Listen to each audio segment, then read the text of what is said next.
Welcome back, everybody. Today we're going to try something new. I've never made this before, but I stumbled upon it on the internet and it looked pretty interesting. So this is called a meatball sub bake. And what we're going to be doing is essentially taking a meatball sub, creating it in a pan. We're going to go ahead and put it in the oven with all the ingredients. It's going to be quick, easy, and hopefully pretty good. And probably a lot less mess than trying to eat a sub at the store getting it all over your shirt. But just in case, I wore a red shirt, so if I splash sauce on me, I should be covered. I'm going to be using my Falk saute pan, copper, stainless lined. You can use any kind of pan or skillet you want that is oven safe. Make sure that you don't want to put it in there and have a rubber handle melting in your oven. That's not going to be good. And then we'll get on to some ingredients. You're going to want, depending on your pan size, approximately 22 ounces of frozen meatballs. These are Rosino Angus beef meatballs. This is probably going to be way too much sauce, but it's what we had on hand. It is a 45 ounce jar of Prego. Use whatever you like, and like I say, probably a little bit smaller depending on how saucy you like it. That's going to be a preference thing. You want some garlic powder, a little bit of Italian seasoning. I add this stuff to everything. This is the Fire and Smoke Society all-purpose blend onion butter. This stuff right here is a game changer for just like anything you want to put it on. It's really good stuff. So I thought I'd incorporate it in there because you can't go wrong with it. Salt and pepper. You want to have about 2 tablespoons, maybe 2 to 2.5 tablespoons of olive oil. About 2 tablespoons of butter. This is going to be for our bread topping. Probably 2 cups of mozzarella, and then again, preference more or less if you'd like more. This is just a sub roll that I sliced up. And you're going to want to have enough of those where when you lay it out, it fits the circumference of the pan. So definitely do that. I pre-sliced those and made sure it fit so it would look good. So you definitely want to make sure you do that first. First step, depending on what pan you use, you're going to want to, I would say for this, we're going to do like a medium low because copper conducts heat really well. If you've got a stainless pan, you're probably going to be in the same boat. Non-stick, you probably have to turn it up a little bit higher. You want to go ahead and start by putting your olive oil in.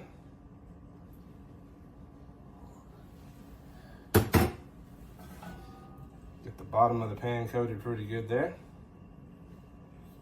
We're going to add the meatballs. Spread them out. You basically just want enough where you're covering the bottom of the pan. Now we'll add the sauce.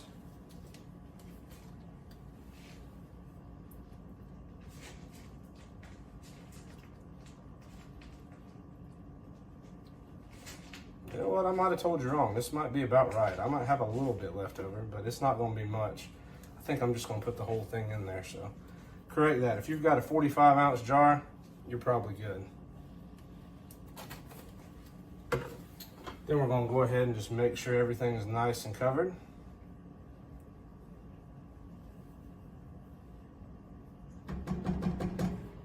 Then we're going to pop the lid on this and let it just sit there and simmer for probably about 15 to 20 minutes until the meatballs are cooked through. Then I'll come back and show you the next steps. All right, these have been simmering for just a couple minutes, so they're not done. But what I like to do now is go ahead and add my onion butter to it. So you can use as much as you want. And like I said, this is optional. If you don't have it or don't really like the flavor of onion butter, you don't have to use it. So we're going to go ahead and sprinkle a little bit on the top. Go ahead and give these another stir while we're in there. You don't want any of it sticking. You don't want your sauce to burn.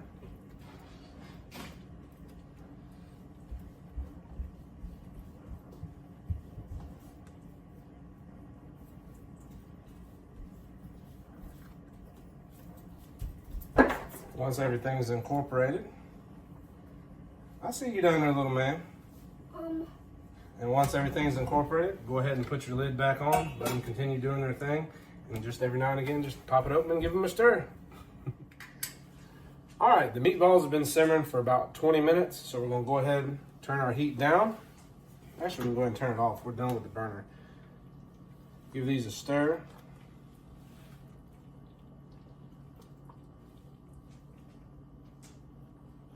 We can go ahead and get the lid out of the way because we are done with it. Now we're moving on to, I guess you call it phase 2.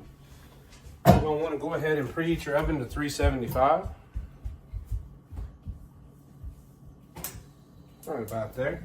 Now we're going to take our 2 cups of mozzarella. I shredded this myself. You can use pre-shredded if you'd like. not a big deal. We're gonna go ahead and just cover everything here with that.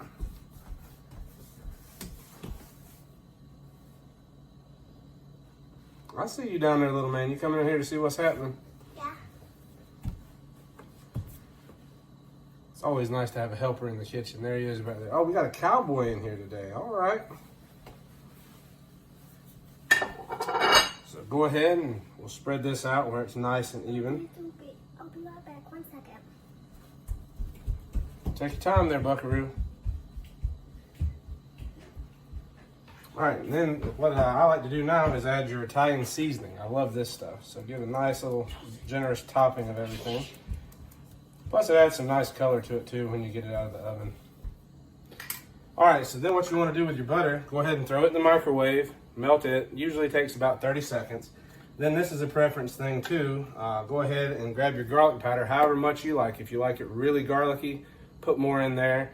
If you just want a light hint of garlic, do a little bit. Maybe a little more than that. Mix it together with your brush.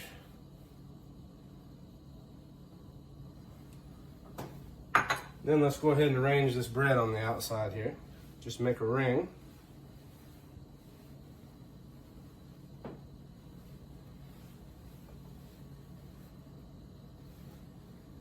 This should fit. Oh, look at that, perfect. Like I said, I measured that out earlier. Then we're gonna go ahead and just brush the bread with this garlic butter mixture we've made. Be generous with it too. Don't be shy.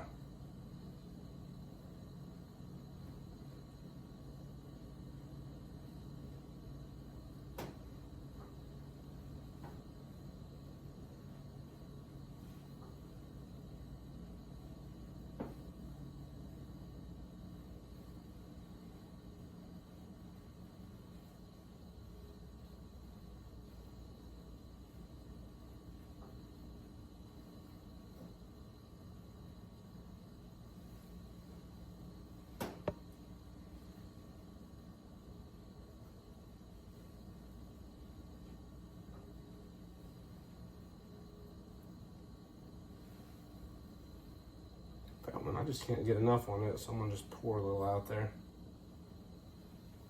There we go. All right, once you get all them coated, we can go ahead and put in our oven that you preheated to 375. And like I say, this is important. Make sure whatever vessel you're using that it doesn't have anything that's gonna melt in the oven. You do not want to open this up and just have a wad of plastic melted in there. That's just not gonna be a good day. So we are good with this one. Let's go ahead and get it in.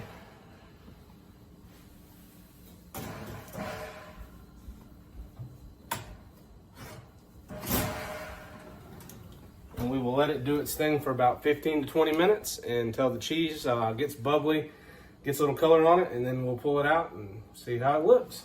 We'll be right back. All right, everything finished baking. It's been in there about 20 minutes. We have pulled it out, let it kind of cool off just a little bit. It is still really, really hot. So I thought I'd tell you this way, if you want to season it with some salt and pepper once you get it out in your bowl, hit it with some more of that onion butter because you can't go wrong with that stuff. A little bit of garlic salt, some Parmesan cheese, or hey, if you're fancy and got a little shredder, shred your own Parmesan and put on it. Now let's go ahead and get some out and see what it looks like.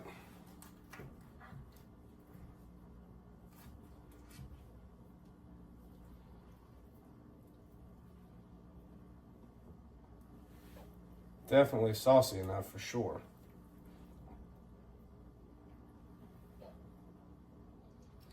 That is still really, really hot.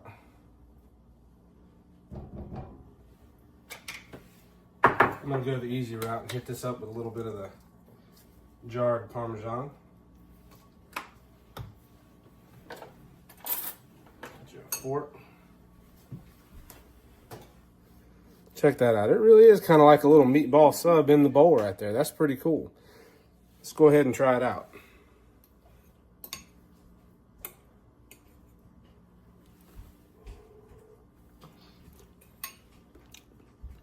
That's really good. You would have no idea that that was all made from pretty much prepackaged ingredients. Quick, easy, throw it together on a weeknight. You don't want to spend a lot of time cooking. There's you something you can make in a short amount of time that's going to taste really good and make everybody really happy. Thanks for watching. Like and subscribe for some more recipes, and we'll see you in the next one. Take care.